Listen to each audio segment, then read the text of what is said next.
नमस्कार, मैं हूं श्वेता झा और आप देख रहे हैं आज तक। आपको बता दें कि अगले 1 घंटे तक आप हमारे साथ होंगे और हमारे साथ हमारी 2 सहयोगी नेहा बाथम और मीनाक्षी कंठपाल अपने अपने घरों से हमारे साथ जुड़ रही हैं। आज तक का जैसा कि लक्ष्य रहा है, हमेशा सटीक खबर, सही खबर और सबसे पहले सबसे तेज खबर आप तक पहुंचाना, चाहे परिस्थिति या स्थितियां जैसी भी रही हो। इसी को मद्देनजर रखते हुए अगले 1 घंटे तक हम आपके साथ रहेंगे और आपको लॉकडाउन से जुड़ी खबर, तमाम अपडेट्स आपको बताएंगे और लॉकडाउन कहां पर ढील दी जाने वाली है, कहां पर ढील नहीं मिलेगी, तमाम तरह की खबर, कोरोना से रिलेटेड तमाम अपडेट्स हम आपको बताएंगे। नेहा, क्या बता रहे हैं और हम?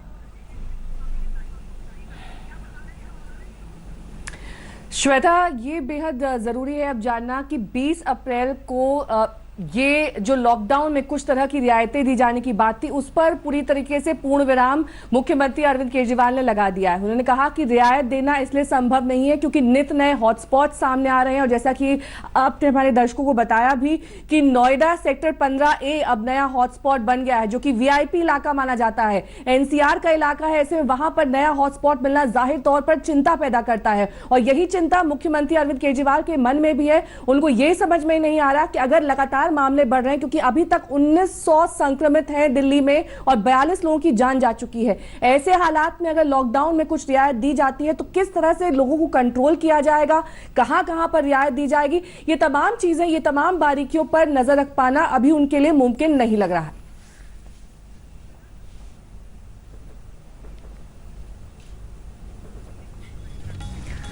तो जिस तरह से नेहा और श्वेता आप दोनों ने जिक्र किया कि क्या हालात हैं, लेकिन देश की राजधानी दिल्ली में इस वक्त हालात बेहद चिंताजनक है और खुद मुख्यमंत्री केजरीवाल ने इस बात का ऐलान किया। देखिए, हम सभी को इंतजार था 20 तारीख का कि 20 तारीख के बाद क्या कोई राहत मिलेगी, लेकिन मुख्यमंत्री ने यह साफ कर दिया है कि सख्ती बरकरार रहेगी और वो इसलिए क्योंकि दिल्ली में जो 700 प्लस टेस्ट किए गए, उनमें से 186 लोग जो हैं वो कोरोना पॉजिटिव पाए गए और ये वो लोग थे जिनके अंदर कोई लक्षण नहीं दिखाई दे रहे थे और इसीलिए चिंता और बढ़ जाती है कि देखिए 24 घंटे में जो 736 लोगों के सैंपल्स लिए गए, उनमें से 186 मामले पॉजिटिव रहे, यानी 25% का ये आंकड़ा ऐसा रहा जिसमें केसेस पॉजिटिव पाए गए हैं। लेकिन सबसे बड़ी चिंता की बात यहां पर यह है कि जिन लोगों में लक्षण नहीं दिख रहे, यानी जो नॉर्मल दिख रहे हैं, हमारे और आपकी तरह आपस में बात कर रहे हैं, लोगों से मिलजुल रहे हैं, बिल्कुल नॉर्मल लाइफस्टाइल जी रहे हैं, उनके अंदर कोई दिक्कत नहीं है, अगर उनके अंदर भी कोरोना पॉजिटिव जो है केस पाया जाता है तो ये अपने आप में बहुत बड़ी चिंता इस वक्त देश की राजधानी के लिए और इसीलिए सख्ती में ढील नहीं दी जाएगी। सुनिए, आज जब मुख्यमंत्री ने प्रेस कॉन्फ्रेंस की तो उन्होंने क्या अहम बातें बताई। क्या है, कोरोना विदेशों से, अपने देश में तो था नहीं। जितने विदेशों से लोग आए, सबसे ज्यादा लोग दिल्ली में आए, तो सबसे ज्यादा मार दिल्ली को बर्दाश्त करनी पड़ी। मरकज के अंदर जो इंसिडेंट हुआ, उसका भी सबसे ज़्यादा मार दिल्ली को बर्दाश्त करनी पड़ी। हम भी ढिलाई देना चाहते हैं, लेकिन ढिलाई देना बड़ा आसान है और ढिलाई दे दी और स्थिति बहुत ख़राब हो गई और उसके बाद अगर ICU कम पड़ गए और अस्पताल के बेड कम पड़ गए और वेंटिलेटर कम पड़ गए और ऑक्सीजन कम पड़ गई और पता नहीं कितनी अगर जानें चली गई, तो हम कभी अपने आप को माफ़ नहीं कर पाएंगे। अपने दिल्ली वासियों की ज़िंदगी का ख्याल रखते हुए, सबकी सेहत का ख्याल रखते हुए कि फ़िलहाल लॉकडाउन की शर्तों में कोई ढिलाई नहीं दी जाएगी। कल हमारे पास 736 केसेस के टेस्ट की रिपोर्ट आई। उन 736 में से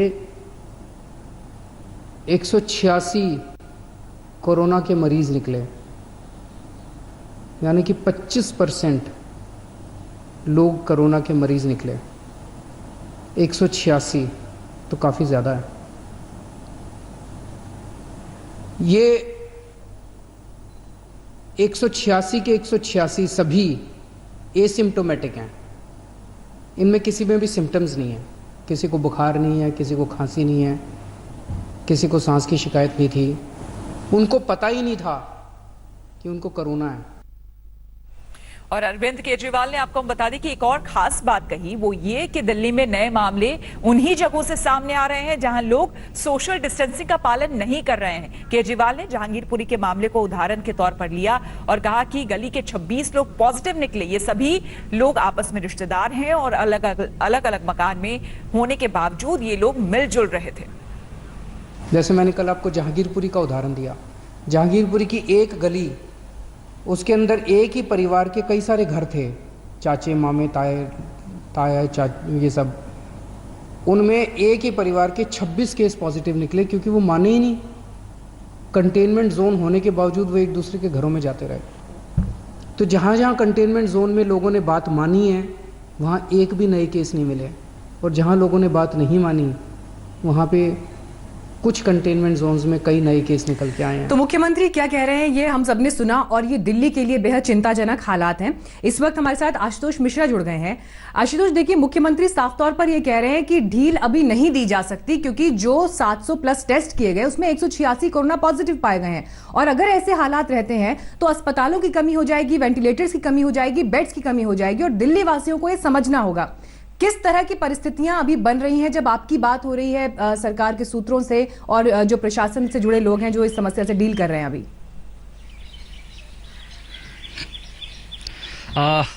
दिल्ली के स्वास्थ्य मंत्री ने आज सुबह मुझे ये कहा कि हम कम्युनिटी स्प्रेड में नहीं है, लेकिन लोकल स्प्रेड की तस्वीर है। लोकल स्प्रेड का सीधा सीधा उदाहरण है कि लोगों ने लॉकडाउन का पालन नहीं किया, सोशल डिस्टेंसिंग का पालन नहीं किया। नतीजा एक एक छोटे से कस्बे में, इलाके में रहने वाले 26 लोगों का परिवार 8 घरों में अलग अलग रहता था, उल्लंघन किया और सारे के सारे पॉजिटिव निकले हैं। उससे ज्यादा चिंताजनक 186 लोगों का जिनके अंदर लक्षण नहीं है लेकिन उनके अंदर सिम्टम है, साथ में फील्ड पर कई सारे लोग काम कर रहे हैं। तो इस समय हालात दरअसल चिंताजनक हैं, और इसीलिए जहां दूसरी सरकारें कोशिश कर रही हैं कि स्टैगर्ड मैनर में किसी तरह से राहत दी जाए, यहां नहीं दी जाएगी। इस बीच जो तैयारियां हैं उस पर भी एक नजर डाल लें। लगभग 42,000 टेस्टिंग किट मिली है दिल्ली सरकार को, जिसका आज ट्रायल हुआ है एलएनजेपी अस्पताल में। कल सुबह 8 बजे से दिल्ली के 76 हॉटस्पॉट, आज की तारीख में वो 76 हैं, हो सकता है शाम को वो संख्या बढ़ जाए, उन 76 हॉटस्पॉट पर कल से रैपिड टेस्टिंग की जाएगी। रैपिड टेस्टिंग क्या है? जिन जिन इलाकों में संक्रमण था, पॉजिटिव पाए गए, वहां गली में हर किसी का टेस्ट होगा। उसके बाहर के इलाकों में रैंडम टेस्टिंग होगी और यह चेक किया जाएगा कि आखिर कितने तरह के लोगों में संक्रमण का खतरा है, क्योंकि जितने भी विशेषज्ञ हैं वो यही बता रहे हैं, लॉकडाउन का पालन करना है, और साथ ही जितनी ज्यादा सरकार टेस्टिंग करेगी, संक्रमित मरीजों की संख्या पता चलेगी और उसके बाद ही आकलन लगाया जा सकेगा। शायद ये भी संभावना हो सकती है कि अभी तो आशुतोष हमें जानकारी दे रहे हैं कि किस तरह से 76 अभी हॉटस्पॉट की संख्या है, और ये संख्या लगातार बढ़ती जा रही है। शाम तक ये संख्या और ज्यादा बढ़ सकती है, और इस बात के मद्देनजर भी हम इस बात को ज्यादा पुरजोर तरीके से कहेंगे, क्योंकि एनसीआर में नोएडा जो सबसे अहम इलाका माना जाता है कई लिहाज से, वहां का अगर सेक्टर 15A जो कि अब हॉटस्पॉट बन गया है,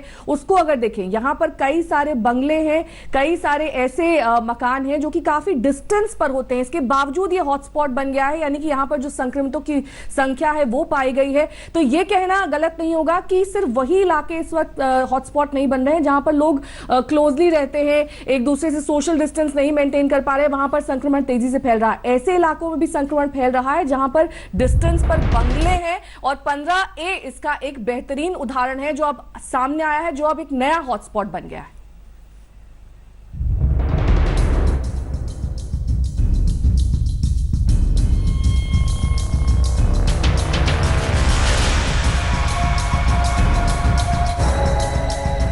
दिल्ली एनसीआर में कोरोना को लॉकडाउन करने की जंग बेहद मुश्किल दौर से गुजर रही है। दिल्ली में बढ़ते जा रही हैं नए हॉटस्पॉट, सील हो रहे इलाके, बेकाबू हो रहा कोरोना। कोरोना का मामला अब राजधानी के पॉश इलाकों में भी दस्तक दे रहा है। जगह Oberoi apartment, civil lines, Delhi. Corona positive की संख्या 8। मुख्यमंत्री अरविंद केजरीवाल के घर से महज 1 किलोमीटर दूर है ये अपार्टमेंट। इस अपार्टमेंट को कंटेनमेंट एरिया घोषित किया गया है। यहाँ करीब 90 से ज्यादा फ्लैट हैं, जिसमें रहने वाले लोगों को क्वारंटीन किया गया है। यहाँ एक फ्लैट में महिला लॉकडाउन से पहले अमेरिका से लौटी थी। अब उसके परिवार के 8 लोग कोरोना पॉजिटिव पाए गए हैं। यहाँ रहने वाले सभी लोगों की रैपिड टेस्टिंग होगी। दिल्ली में कोविड की पूरी संख्या जो है, मरीजों की संख्या वो 1893 है। 2 सबसे बड़े क्लस्टर, जिसमें एक जहांगीरपुरी और दूसरा सिविल लाइंस का ये ओबेरॉय अपार्टमेंट। 8 लोग एक साथ यहाँ पर कोरोना से ग्रसित पाए गए। C block, Jahangirpuri, Delhi. Corona positive की संख्या 31। कोरोना की लड़ाई में दिल्ली को बड़ा धक्का पहुंचा जहांगीरपुरी से। यहाँ के सी ब्लॉक में एक महिला की मौत के बाद रिपोर्ट कोरोना पॉजिटिव आई थी। महिला की रिपोर्ट 7 अप्रैल को आई थी और एक दिन पहले उसे दफनाया जा चुका था। रिपोर्ट आने के बाद मोहल्ले के 60 से ज्यादा लोगों को क्वारंटीन पर रखा गया था। अब 60 लोगों में से 31 लोगों की रिपोर्ट पॉजिटिव आई है। Sector 15A Noida, corona positive की संख्या 1। नोएडा के वीवीआईपी सेक्टर 15A में कोरोना की घुसपैठ होने से हड़कंप मच गया। यहाँ कोरोना का पहला केस मिलने के साथ ही सेक्टर को सील कर दिया गया है। इस सेक्टर में पूर्व केंद्रीय मंत्री और बीजेपी सांसद महेश शर्मा का भी घर है। गौतम बुद्ध नगर के पॉश एरिया सेक्टर 15A को सील कर दिया गया है। ये देखिए तस्वीरें हम आपको दिखा रहे हैं कि यहाँ पर तस्वीरों में यहाँ पर देखिए यूपी पुलिस के पहरा है और साथ साथ पूरी सोसाइटी को, पूरे सेक्टर को सील कर दिया गया है। कुल मिलाकर नोएडा में कोरोना के बढ़ते मामलों को लेकर यूपी सरकार बेहद गंभीर है। आगरा से चिकित्सा अधिकारी दीपक ओहरी को तत्काल प्रभाव से नोएडा बुलाकर नोएडा में एसीएमओ की जिम्मेदारी सौंपी गई है। नोएडा में लगातार कोरोना के मामले सामने आ रहे हैं। अभी तक 95 कोरोना संक्रमित केस सामने आ चुका है और इसी को लेकर के पुलिस और प्रशासन दोनों पूरी तरह मुस्तैद है। आप देख सकते हैं नोएडा में घुसने वाली एक एक गाड़ी को यहाँ पुलिस चेक कर रही है। नोएडा में पुलिस प्रशासन लॉकडाउन तोड़ने वालों के खिलाफ बेहद सख्त हो गया है। हर जगह पुलिस चेकिंग कर रही है और ड्रोन के जरिए नजर रखी जा रही है। दिल्ली से सुशांत मेहरा और राजेंद्र स्वामी के साथ प्रशस्ति शांडिल और पुनीत शर्मा, नोएडा, आज तक। और अब बात कर लेते हैं देश की आर्थिक राजधानी की, यानी कि महाराष्ट्र की अगर हम बात करें, मुंबई की अगर हम बात करें, तो यहां पर सबसे ज्यादा मामले देखने को आए हैं और अभी भी यहां पर आंकड़ा बढ़ता जा रहा है। ऐसे में मुख्यमंत्री उद्धव ठाकरे ने 20 अप्रैल से ग्रीन और ऑरेंज जोन में उद्योग धंधों को हरी झंडी तो दे दी है, लेकिन देखना होगा कि ये जो है, देखिए आपको हम दिखा रहे हैं, देखिए किसमें छूट है और किसमें नहीं है। ग्रीन और ऑरेंज जोन में उद्योग हैं, इन्हें छूट है, और जिसमें नहीं है वो भी दिखा रहे हैं लोगों को आने जाने की इजाजत नहीं होगी। यानी कि आप फ्रीली ऐसे आ जा नहीं सकेंगे। थोड़ी छूट जरूर है लेकिन आप फ्रीली आ जा नहीं सकेंगे। तो कुछ रियायतें जरूर, लेकिन रेस्ट्रिक्शंस के साथ बेहद जरूरी है, क्योंकि सबसे बड़ा, एशिया का सबसे बड़ा स्लम भी यही है और वहीं पर कोरोना के कई मामले सामने आए हैं। नेहा। बिल्कुल, और विद्या हमारे संवाददाता इस वक्त तमाम जानकारी के साथ हमारे साथ सीधे मुंबई से जुड़ गई हैं। विद्या, सबसे हैरानी की बात यहाँ पर यह है कि महाराष्ट्र में लगातार नए मामले सामने आ रहे हैं। सबसे ज्यादा मामले यहीं पर हैं, संक्रमितों की संख्या यहाँ पर सबसे ज्यादा है। इसके बावजूद ऐसा फैसला लिया गया है कि यहाँ पर कुछ रियायतें दी जाएंगी, ऑरेंज जोन में, रेड जोन में बांटा जाएगा, लेकिन सोशल डिस्टेंसिंग कैसे मेंटेन की जाएगी, इस बात पर कौन नजर रखेगा, कैसे नजर रखेगा? क्योंकि केजरीवाल तो चिंता जता चुके हैं, उन्होंने कहा है कि हम तो लॉकडाउन पे कोई भी रियायतें नहीं दे रहे। उद्धव ठाकरे किस बात पर भरोसा करके ऐसा कर रहे हैं? जी देखिए, आंकड़े साफ बताते हैं। इसी वजह से ये जो जोन्स में बांटने का मतलब ही यही था। दरअसल मुंबई जैसे शहर जहां पर कि आंकड़े बहुत ज्यादा बेकाबू हैं, उनको, उन एरियाज को, जैसे कि मुंबई को, पुणे को, इन इलाकों को रेड जोन में डाला गया है। तो यहां पर इंडस्ट्रीज नहीं चल रही हैं। लेकिन कई सारे डिस्ट्रिक्ट हैं महाराष्ट्र में जहां पर भी एक भी कोरोना वायरस के केसेस नहीं है। वहीं कई ऐसे इलाके हैं जहां पर कि जो आंकड़े हैं वो बढ़े थे लेकिन अब घट रहे हैं। तो इन जगहों पर जहां पर कि आंकड़े कंट्रोल में है या फिर नहीं है, उन इलाकों में इंडस्ट्रीज को शुरू करने की बात कही गई थी और वहां पे इंडस्ट्री शुरू है। लेकिन बशर्ते एक दो तीन चीजें हैं जो ख्याल रखना पड़ेगा, जिनका, जैसे कि जो इंडस्ट्री शुरू हो रही है उनको अपने कर्मचारियों का ख्याल रखना पड़ेगा, खाना पीना, सेहत, सब ध्यान रखना पड़ेगा, सोशल डिस्टेंसिंग मेंटेन करके काम करना पड़ेगा। इस तरह से तकनीकी जो बातें हैं उस पर भी नजर करके ही ये इंडस्ट्रीज को शुरू करने की बात कही गई है। दरअसल आर्थिक नुकसान बहुत ज्यादा होता है ऐसे समय में जब पूरा लॉकडाउन है, तो जाहिर सी बात है थोड़ा सा ये आर्थिक नुकसान कम हो। और अगर आप देखें तो ज्यादातर ये जो काम हो रहा है ये एसेंशियल कमोडिटीज, यानी कि ऐसी चीजें जो रोजमर्रा के समय में लोगों को जरूरत होती है, और ऐसी इंडस्ट्रीज जहां पे बंद नहीं किया जा सकता, ऐसे ही इंडस्ट्रीज को शुरू करने की, उसमें वहां काम करने की बात कही गई है। महाराष्ट्र सरकार अपनी तरफ से कोशिश जरूर कर रही है कि इस तरह से जो जहां पर कि ये इंडस्ट्री शुरू की गई है, खासतौर से जो ग्रीन जोन है जहां पर कि कोई केसेस नहीं है, या फिर ऑरेंज जोन जहां पर कि मामले थे लेकिन अब कम हो रहे हैं, वहां पर मेंटेन इस तरह से किया जाएगा कि वहां पर इस तरह अब इंडस्ट्री शुरू होने के बाद नुकसान ना हो, केसेस बढ़े नहीं, आंकड़े बढ़े नहीं। ठीक है विद्या, आप बने रहे हमारे साथ। मीनाक्षी लौटते हमारे विद्या साथ आपके जुड़ी है। पास, मीनाक्षी, और आप जब दिखाएंगी इंडस्ट्रीज कि का उद्धव जिक्र कर रही थी आपके यहाँ साथ पर, क्या बोला बहुत है। जरूरी ये भी समझना है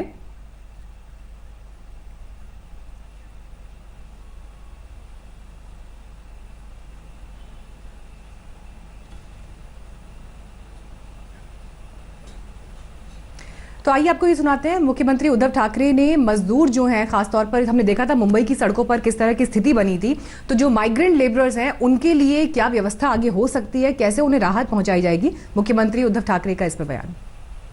केंद्र सरकार के साथ हमारी बात चल रही है।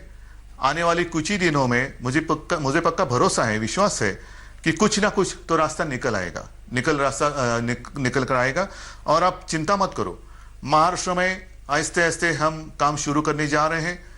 अगर संभव है तो आप आइए, काम पर लौट आइए, आपकी रोजी रोटी चालू रहेगी। और जिस दिन ये माहौल है ये खत्म हो जाएगा, मैं आपको वचन देता हूं कि आपके घर तक महाराष्ट्र सरकार आपको पहुंचाएगी। तो मुख्यमंत्री ने क्या कहा ये आपने सुना कि मैं आपको ये वादा कर रहा हूं कि आपको घर तक पहुंचाने की जिम्मेदारी मेरी है, लेकिन सोशल डिस्टेंसिंग, लॉकडाउन का पालन अभी हो। विद्या, यहां पर बड़ा सवाल ये भी है कि मुख्यमंत्री खुद आगे आकर जो आश्वासन दे रहे हैं उसका असर या वो लोगों को आश्वस्त करने में काफी है जो इस वक्त मजबूरी में वहां जी रहे हैं।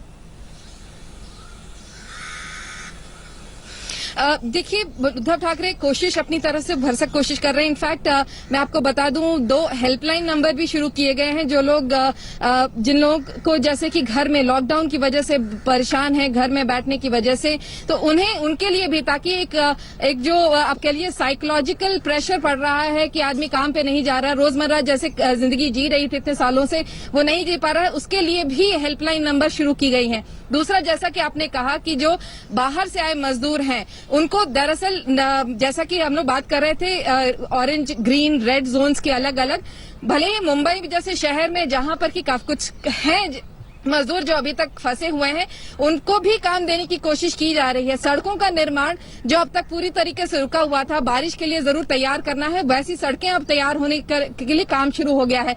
तो अलग अलग तरीके से सोशल डिस्टेंसिंग मेंटेन करते हुए मजदूरों को काम देने की भी कोशिश की जा रही है। वहीं अगर वो काम नहीं कर पा रहे हैं तो उन्हें खाना, पानी और एक एश्योरेंस जो है वो देने की कोशिश की। हेल्पलाइन नंबर्स बीएमसी के काफी दिनों से चल रहे हैं, वही 2 और नंबर्स आज शुरू किए गए हैं जिसपे लोग फोन करके अपनी मनोव्यथा व्यक्त कर सकते हैं। बिल्कुल विद्या, बहुत बहुत शुक्रिया आपका तमाम जानकारी के लिए। तो आपने देखा महाराष्ट्र में अब 20 तारीख के बाद से कुछ ढील, कुछ रियायत देने की बात कही जा रही है। बात करेंगे अब हम राजस्थान की। तो दिल्ली में तो बिल्कुल भी रियायत नहीं मिलेगी, अरविंद केजरीवाल कह चुके हैं, लेकिन राजस्थान में भी 20 तारीख के बाद यानी कि 20 अप्रैल के बाद लॉकडाउन में थोड़ी बहुत ढील दी जाएगी। सीएम अशोक गहलोत ने पहले ही इसका ऐलान कर दिया था और अपने फैसले में उन्होंने किसी भी तरह की कोई बदलाव की बात नहीं की है, ये भी उन्होंने कहा था। अब देखना होगा कि क्योंकि यहाँ पे जयपुर में तो केसेस नहीं आ रहे हैं, लेकिन एकाएक जोधपुर में कई केसेस सामने आ गए हैं कोरोना के, इससे हड़कंप भी बच गया है। नेहा।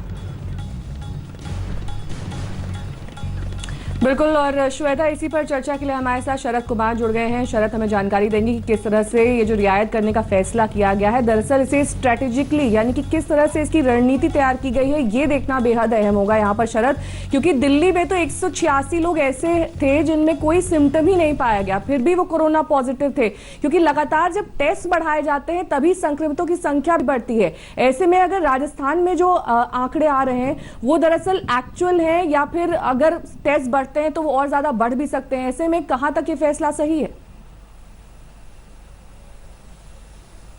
देखिए, आबादी के हिसाब से देखें तो राजस्थान टेस्ट में नंबर 1 है। 47,000 से ज्यादा टेस्ट हो चुके हैं, मात्र 7 करोड़ की आबादी है। लेकिन हाँ, नंबर बेहद जो आबादी के हिसाब से देखें अगर नंबर तो 1431 कोरोना पॉजिटिव हो गए हैं, जो बेहद चिंता की बात है। देखिए, कोरोना को कोई धर्म नहीं होता, न हिंदू है न मुसलमान है, लेकिन एक सच्चाई है कि राजस्थान के जो मुस्लिम इलाके हैं सरकार के लिए बड़ा सिरदर्द है। रामगंज में करीब 500 के आसपास केसेज आ गए हैं। इसी तरह भरतपुर जैसा छोटा इलाका जहाँ कसाईवाड़ा है वहाँ 100 मामले आ गए। टोंक में कसाईवाड़ा में 100 मामले आ गए। तो ये जो जोधपुर में नागौरी गेट है रामगंज जैसा, वहां करीब 200 मामले आ गए। तो इस तरह के जो मुस्लिम इलाके हैं वहां से जो मामले आ रहे हैं सरकार के लिए चिंता की बात है। और जिस तरह के भरतपुर में आज मामले आए हैं 100 से ऊपर हो गए, वहां सरकार ने कहा है कि जो लोग क्वारंटाइन में थे वो मान नहीं रहे हैं, फोर्स लगाने के बावजूद वो घरों के अंदर एक दूसरे से मिल रहे हैं, जिसकी वजह से वहां बड़ी संख्या में मामले बढ़ रहे हैं। मुझे लगता है कि अब इसको दूसरे ढंग से डील करना पड़ेगा, क्योंकि फोर्स के जरिए कंट्रोल नहीं किया जा रहा है। धर्म गुरुओं को, राजनेताओं को समझाने बुझाने का कोई काम करना होगा, क्योंकि एक अविश्वास का माहौल है उसमें। पता नहीं क्यों मुस्लिम लोग जो हैं वो क्वारंटाइन को मान नहीं रहे हैं, जिसकी वजह से राजस्थान में मामले बेकाबू होते जा रहे हैं। दूसरी बात है, जहां तक छूट देने की नेहा, अशोक गहलोत ने छूट देना शुरू कर दिया है। अशोक गहलोत का कहना है कि जैसे कि आज उन्होंने कहा कि मध्य प्रदेश और छत्तीसगढ़ की सरकार से हमारी बात हो गई है, कोटा के बाकी राज्यों के छात्र भी हम भेजेंगे। जैसे कि ईंट भट्टों पे काम करना शुरू किया मजदूरों ने, मंडियां खोल दी। मंडियों का हमने कल दौरा किया था, हालांकि वहां मजदूर नहीं मिल रहे हैं क्योंकि मजदूर ज्यादातर बिहार लौट चुके हैं। एफसीआई के गोडाउन खुल गए हैं। ट्रेनें, नरेंद्र मोदी सरकार ने अनाज और गेहूं और चावल की ट्रेनें भेजनी शुरू कर दी है। जिस फैक्ट्रियां थी, उन्होंने कहा फैक्ट्रियों के आप कोरोना से संबंधित माल बना सकते हैं, तो डिजाइनिंग फैक्ट्रियां थी या कपड़े वाली फैक्ट्रियां थी, वो मास्क और शील्ड बनाने लगी हैं। कृषि संबंधित दुकानें खुल गई हैं। तो एक तरह से यहाँ तो लॉकडाउन में छूट देने की प्रक्रिया शुरू हो गई है, लेकिन बहुत सारे इलाके बड़ा सिरदर्द हैं। जी बिल्कुल शरद, और देखिए जिन तमाम बातों का आप जिक्र कर रहे हैं, 20 तारीख यानी कल के दिन का सभी को इंतजार था। तो यहाँ पर गहलोत सरकार ने कुछ रिलैक्सेशन की बात कही है, लेकिन फिर भी ये चिंताजनक है अगर लॉकडाउन को लोग सीरियसली गंभीरता के साथ फॉलो नहीं कर रहे हैं। और इस वक्त की बड़ी खबर आ रही है, आपको बता दें कि लॉकडाउन में कल से कई राज्य राहत देने का फैसला किया है इन लोगों ने, लेकिन इन सबके बीच गृह मंत्रालय से आदेश आया है कि जो मजदूर जहां है वहीं रहें। ऐसे में कोई मजदूर काम के लिए दूर नहीं जा सकेगा, ये साफ कह दिया गया है। जितेंद्र बहादुर सिंह हमारे संवाददाता हमारे साथ जुड़ रहे हैं। जितेंद्र, क्या कुछ और कहा गया है गृह मंत्रालय की तरफ से? देखिए, गृह मंत्रालय ने ये साफ किया है कि जो मजदूर जहां पर जिस राज्य में फंसे हुए हैं, क्योंकि जब लॉकडाउन पार्ट 1 लागू किया गया तो उस दौरान अलग अलग जगहों पर मूवमेंट करके कई राज्यों में मजदूर चले गए थे। तो इन तमाम चीजों को ध्यान में रखते हुए गृह मंत्रालय ने स्पेशल ऑपरेटिंग सिस्टम लागू किया है, जिसमें जो SOP बनाई गई है उसमें ये साफ तौर पर कहा गया कि जो राज्य जिस जगह पर है मजदूर, जिन राज्यों में, उन राज्यों की तरफ से पूरी व्यवस्था की जाएगी और उनको सबको ये कहा गया है राज्यों को कि गृह मंत्रालय ने जो निर्देश दिए हैं उनके हिसाब से उसमें लागू कराया जाना चाहिए, क्योंकि मजदूरों को काम नहीं मिल रहा था और इस बीच में वो अलग अलग जगहों पर मूवमेंट करने की कोशिश कर रहे थे। तो इसमें ये कहा गया है कि सोशल डिस्टेंसिंग का पालन करते हुए जो राज्य हैं, उन राज्यों में जो मजदूर मौजूद हैं उनको वहीं पर काम दिया जाना चाहिए। यानी कि अगर बसों में भी वो एक जगह से दूसरी जगह मूवमेंट कर रहे हैं तो उसमें पूरी तरह से सोशल डिस्टेंसिंग का ध्यान रखा जाना चाहिए। और ये साफ कर दिया गया है कि उनको अभी किसी दूसरे राज्य में जाने के लिए निर्देश नहीं दिए गए हैं, क्योंकि 3 मई तक ये लॉकडाउन पार्ट 2 जो है वो लागू किया गया है और इसमें 3 मई तक किसी तरीके का मूवमेंट नहीं होगा। तो 20 तारीख से जिस तरीके से कहा जा रहा था कि कुछ छूट दी जाएगी, तो उसमें ये कहा गया कि मनरेगा से जुड़े हुए जो काम हैं उन कामों में थोड़ी छूट दी जाएगी। और जो SOP गृह मंत्रालय की तरफ से बनाया गया है उसमें ये कहा गया है कि जिन राज्यों में जो लोग हैं जिनको जिस तरीके का काम आता है उनके स्किल का टेस्ट करते हुए वो राज्य उनको वहीं पर काम दे, और जिस रिलीफ कैंप में रह रहे हैं अगर वहां से कहीं थोड़ी दूर पर उनको ले जाना है तो बसों में अगर ले जाते हैं तो सोशल डिस्टेंसिंग का पूरी तरीके से पालन किया जाना चाहिए, इसका उल्लंघन नहीं होना चाहिए। तो इस तरीके की गाइडलाइन आपके पास इस वक्त बात करेंगे उत्तर प्रदेश की, जहां पर योगी सरकार ने कहा है कि कुछ उद्योगों को खोला जा सकता है, लेकिन सशर्त, और इसके लिए फाइन प्रिंट तैयार करने की जरूरत है। जिला प्रशासन को इसके लिए निर्देश दिए गए हैं कि कौन से वो उद्योग हो सकते हैं जिन्हें खोला जा सकता है कुछ शर्तों के साथ, कुछ नियमों के साथ, और ये कहते हुए कि हाँ, आपको सोशल डिस्टेंसिंग का पालन करना है जब आप अपना ये उद्योग खोलते हैं। लेकिन ये देखना भी बेहद दिलचस्प होगा कि किस तरह से प्रशासन इसे अमली जामा पहनाता है, क्योंकि एक बड़ी चुनौती होगी किस उद्योग को इस दायरे में लाया जाए, किसको छोड़ा जाए, और जब छोड़ा जाए तो इन शर्तों के साथ कि आप जब ये अपना उद्योग खोलते हैं तो आपको सभी शर्तों का ध्यान रखना होगा। बिल्कुल, और इस बीच हम बता दें कि कांग्रेस महासचिव प्रियंका गांधी ने एक बार फिर से मजदूरों की समस्याओं का मुद्दा उठाया। वो पहले भी उठा चुकी हैं ये मुद्दा। प्रियंका गांधी ने बाकायदा वीडियो संदेश जारी किया है और कहा है कि कोटा के छात्रों को आप लेकर के आए हैं, उसके लिए बहुत बहुत धन्यवाद और बधाई आपको, लेकिन मजदूरों के लिए भी ऐसी ही व्यवस्था होनी चाहिए। जो यूपी के प्रवासी मजदूर अलग अलग प्रदेशों में फंसे हुए हैं, उनसे मैं बात कर रही हूँ। मैंने राजस्थान में, दिल्ली में, सूरत में, इंदौर में, भोपाल में, मुंबई और अन्य प्रदेशों में फंसे हुए लोगों से बात की। उनकी सबसे बड़ी समस्या क्या है?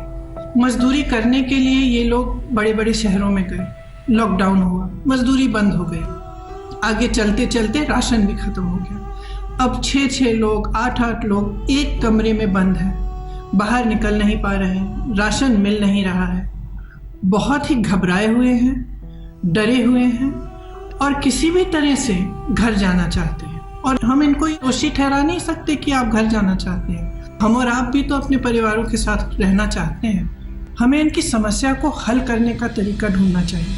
ये सबकी जिम्मेदारी है, मेरी है, आपकी है, हर सरकार की है। यूपी के एक एक मजदूर की जिम्मेदारी, चाहे वो कहीं भी हो, किसी भी प्रदेश में हो, किसी भी देश में हो, वो यूपी की सरकार की है।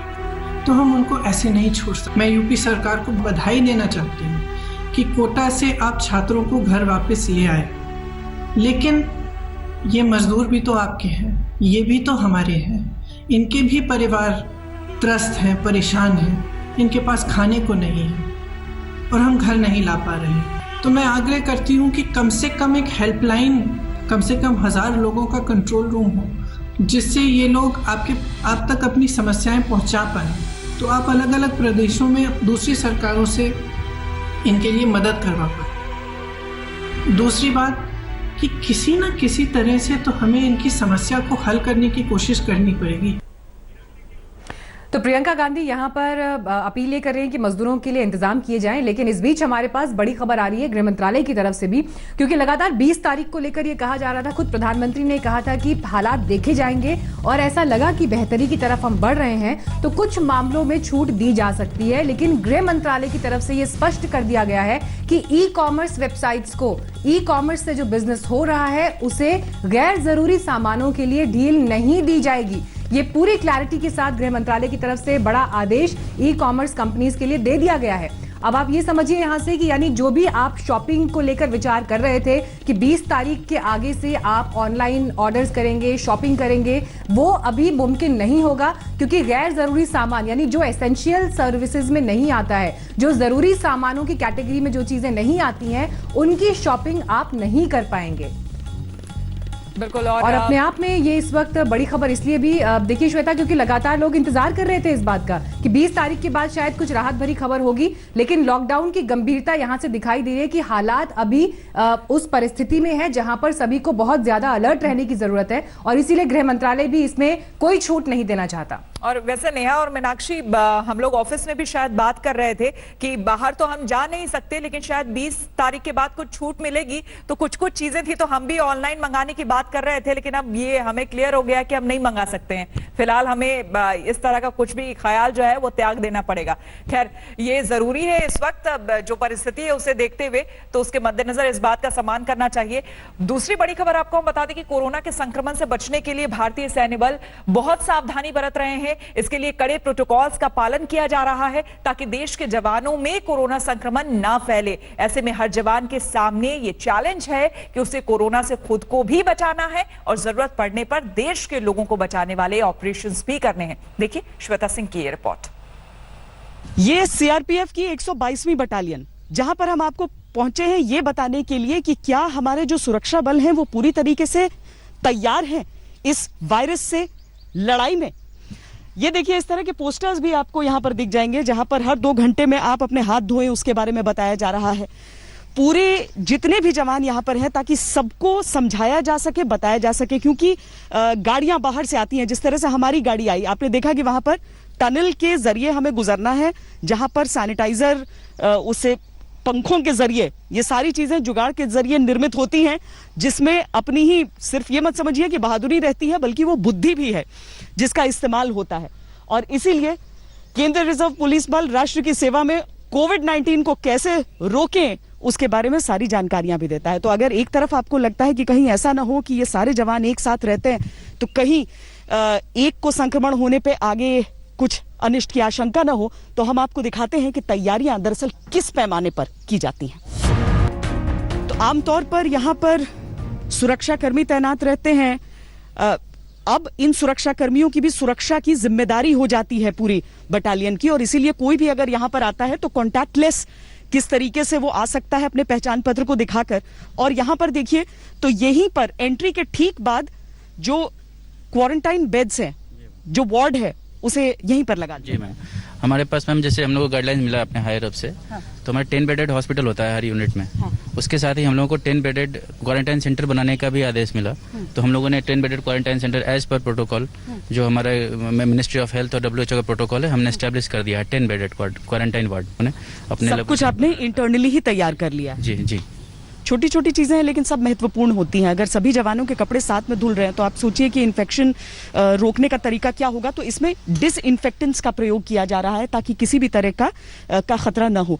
अब यहाँ देखिए ये टेलर शॉप और कॉबलर शॉप, यानी कि जो वर्दियां होती हैं, जो जूते होते हैं, सबका काम एक बटालियन के भीतर होता है। अब यहाँ पर इसका इस्तेमाल इस बटालियन में भी PPE किट्स बनाने के लिए किया जा रहा है।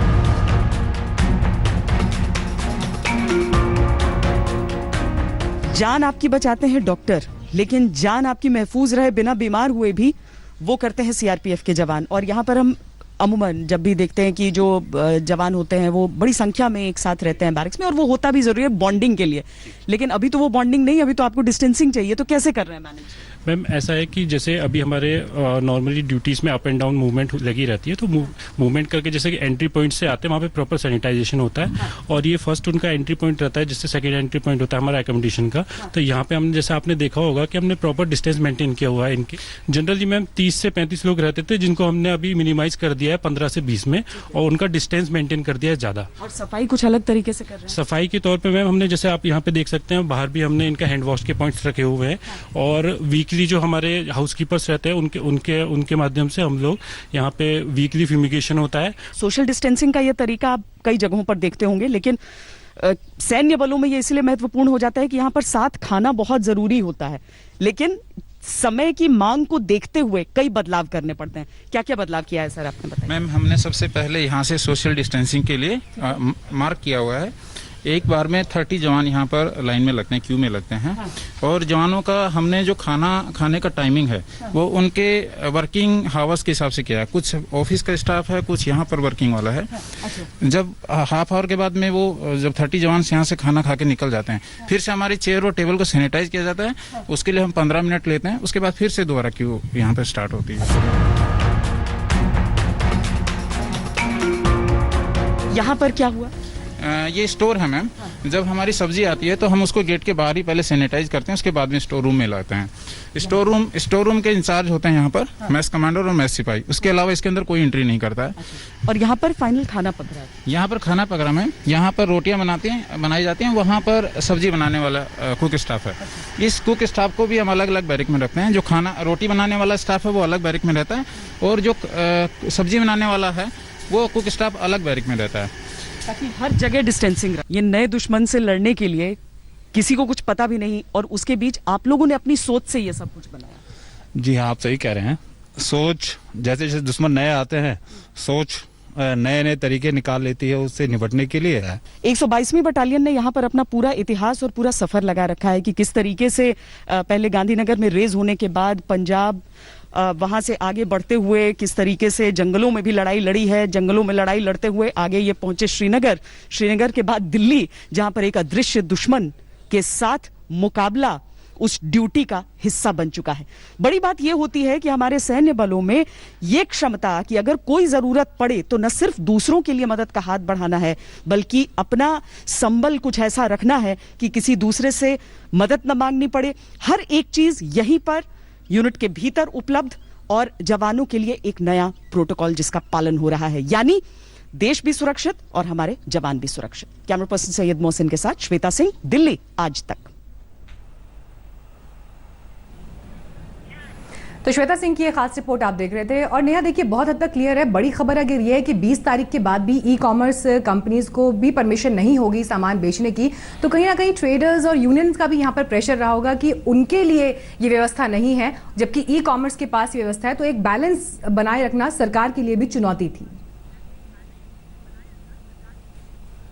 बिल्कुल मीनाक्षी, एक चुनौती, क्योंकि ये इसमें कई तरह की गाइडलाइंस की यहाँ पर कमी दिखाई देती है कि कहाँ पर इन वर्कर्स को रखा जाएगा। कई सारे वर्कर्स ऐसे हैं जो जा चुके हैं या फिर जो यहाँ पर मौजूद हैं, उन्हें कहाँ रखा जाएगा। अगर वो फैक्ट्री वापस लौटते हैं तो सोशल डिस्टेंसिंग का कैसे ख्याल रखा जाएगा। श्वेता।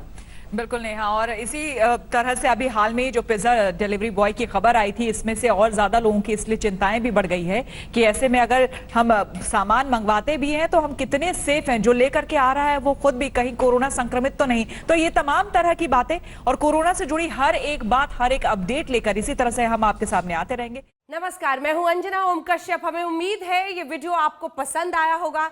लेटेस्ट खबरों के लिए यूं ही देखते रहिए आज तक, और इस वीडियो के पसंद आने पर लाइक, शेयर एंड सब्सक्राइब करना ना भूलें।